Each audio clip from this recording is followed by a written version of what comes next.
Hi hello welcome to learn maths easier. இன்னைக்கு நம்ம இந்த வீடியோவில் பார்க்க போது கிளாஸ் 10 என்சிஆர்டி சிபிஎஸ்சியில் இருக்கக்கூடிய chapter number 4 quadratic equations. So இதில் செகண்ட் எக்ஸைஸ் பார்த்துருக்கோம். அதில் second problem second subdivision. So இதோட ஃபர்ஸ்ட் சப்டிவிஷன் நம்ம டிஸ்கஸ் பண்ணியிருக்கோம். அண்ட் அதில் கொஸ்டின்ஸ்லாம் வந்து எக்ஸாம்பிள் 1ல் இருக்கிறத சால்வ் பண்ண சொல்லியிருக்காங்க. ஓகே, ஸோ அதுதான் நம்ம இப்போ பண்ணிட்டு இருக்கோம். இப்போ அதில் செகண்ட் சப்டிவிஷன் பார்க்குறோம். அந்த சம் நீங்கள் பார்க்காட்டி பார்த்துட்டு வாங்க. Okay, so now let start this. Cottage எது எதெல்லாம் முக்கியமோ அதை மட்டும் நான் அண்டர்லைன் பண்ணுறேன். இதில் செகண்ட் சம் நம்ம போட்டுட்டு இருக்கோம். Produces a certain number of toys in a day. certain number of toys in a day.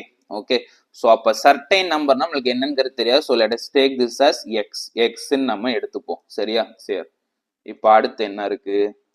The cost of production of each toy in rupees was found to be 55 minus the number of toys produced in a day. Okay, ஒரு நாளைக்கு எத்தனை number of toys produce பண்றாங்க? Certain number of toys. Okay, so அதை நம்ம என்ன எடுத்திருக்கோம்? எக்ஸ்ன்னு எடுத்திருக்கோம். இங்க என்ன சொல்றாங்கன்னா cost of production of each toy, ஒவ்வொரு டாயோட cost of production cost price வந்து என்ன இருக்கு அப்படின்னா 55 minus the number of toys produced in a day. இதை நம்ம என்ன எடுத்திருக்கோம்? Number of toys produce X. So அப்போ 55 மைனஸ் எக்ஸ், அதானே கண்டிஷன் நம்ம இங்க கொடுத்துருக்காங்க நம்மளுக்கு. let the number of toys produced to be x ன்னு எடுத்திருக்கோம். அப்ப காஸ்ட் ஆஃப் ப்ரொடக்ஷன் என்ன வந்துருது? Rupees 55 minus X. அதானே இங்கே நம்ம சொல்லியிருக்கோம். சரியா? ஸோ அப்போ 55 மைனஸ் எக்ஸ் இது வந்து ருபீஸ்ல டீல் பண்ணியிருக்காங்க. சரியா? சரி, இதுதான் கிவன் கண்டிஷன். இது ரெண்டும் கிவன். ஸோ ஒரு குறிப்பிட்ட நாளைக்கு எவ்வளோ அமௌண்ட் ஆஃப் டாய்ஸ் ரெடி பண்றாங்க, அதை எக்ஸ்ன்னு எடுத்துக்கிறேன். அதோட காஸ்ட் ப்ரைஸ் எவ்வளோ வருது அப்படின்னா 55 55 மைனஸ் ஒரு நாளைக்கு ப்ரொடியூஸ் ஆன கவுண்ட். சரியா? So 55 minus X rupees. On a particular day, the total cost of production was rupees 715. ஒரு பர்டிகுலர் நாளைக்கு டோட்டல் காஸ்ட் ஆஃப் ப்ரொடக்ஷன் எவ்வளவு வருது? 750. We would like to find out the number of toys produced on that day. அன்னைக்கு produce ஆன toys எத்தனை அப்படிங்கிறது தான் இப்போ நம்மளுக்கு ப்ராப்ளம். சரியா? ஸோ இப்போ இதை சால்வ் பண்ணலாம். So let the number of toys produced in a day be x and அதோட காஸ்ட் பிரைஸ் 55 மைனஸ் எக்ஸ் அப்படிங்கிற கொடுத்துருக்கு சொல்லிட்டேன். டோட்டல் ப்ரொடக்ஷன் ஒரு குறிப்பிட்ட டேல எவ்வளவு வருதுன்னா ருபீஸ் 750. இப்ப ஃபார் எக்ஸாம்பிள் ஒரு எக்ஸாம்பிள் சொல்றேன். ஒரு ஆப்பிள் நம்ம சின்ன வயசுல இருந்து பாக்குற கணக்கு இதுதான். ருபீஸ் 5 ருபீஸா இருக்கு. 10 ஆப்பிள் நான் செல் பண்ணனா எவ்வளோ? 5 into 10 50 தானே. ஸோ அப்ப ஒரு நாளைக்கு இங்க இப்ப இந்த கண்டிஷன் படி பார்த்தோம்னா x number of toys produce ஆகுது. ஒரு டாயோட ரேட் எவ்வளோ? 55 மைனஸ் எக்ஸ். இதுதான் என்னது? காஸ்ட் பிரைஸ் தான் இங்க பேசுறோம். அப்ப டோட்டல் காஸ்ட் ஆஃப் ப்ரொடக்ஷன் என்ன கொடுத்துருக்கு இன்னைக்கு? 750. இதுதானே கண்டிஷன். ஓ, டோட்டல் நம்பர் ஆஃப் டாய்ஸ் எவ்வளவு ப்ரொடியூஸ் ஆச்சு? எக்ஸ். ஒரு டாயோட காஸ்ட் பிரைஸ் என்னது? 55 minus X.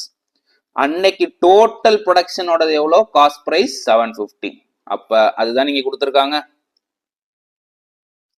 therefore x into 55 minus x equal to 750. அதே தான் இங்கேயும் கொடுத்துருக்கு. சரியா? ஸோ நம்ம சின்ன வயசுல இருந்து போடக்கூடிய அதே கணக்கு தான், கொஞ்சம் நம்ம வித்தியாசமா சால்வ் பண்ண ஆரம்பிக்கிறோம். அவ்வளவுதான். ஓகே, சரி.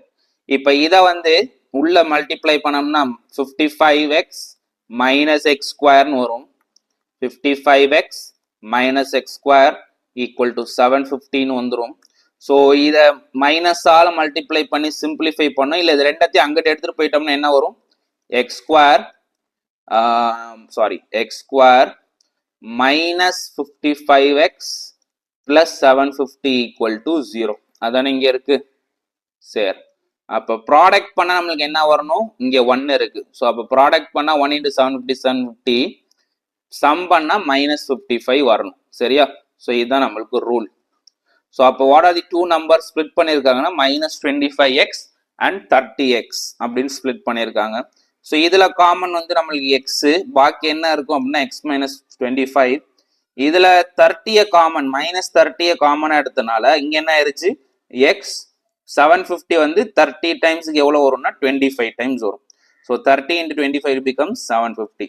ஸோ அப்போ இதுவும் இங்கே காமனாக இருக்குது. ரெண்டு டேர்மில் X minus 25ங்கிறது common.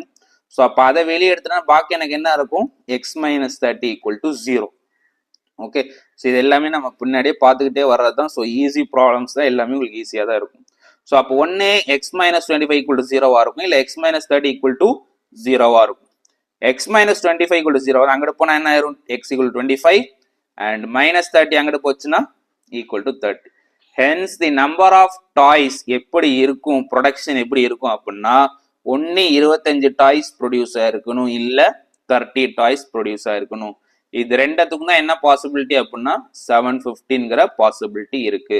So hence the value is 25 or 30. ஒரு நாளைக்கு 25 to 30, 25 அல்லது 30, 30 இருக்கணும். ஓகே, ஸோ இந்த வீடியோ உங்களுக்கு பிடிச்சா நீங்கள் லைக், ஷேர் அண்ட் சப்ஸ்கிரைப் பண்ணிக்கோங்க. மறக்காம உங்கள் ஃப்ரெண்ட்ஸுக்கு ஷேர் பண்ணிக்கோங்க.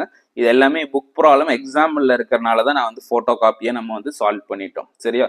ஸோ நெக்ஸ்ட் ப்ராப்ளம் வந்து we will be solving all this and அடுத்ததுலேருந்து கொஞ்சம் இம்பார்ட்டன்ட் ப்ராப்ளம்ஸ்லாம் ஆரம்பிக்குது. So stay tuned with learn maths easier for further videos. Thank you.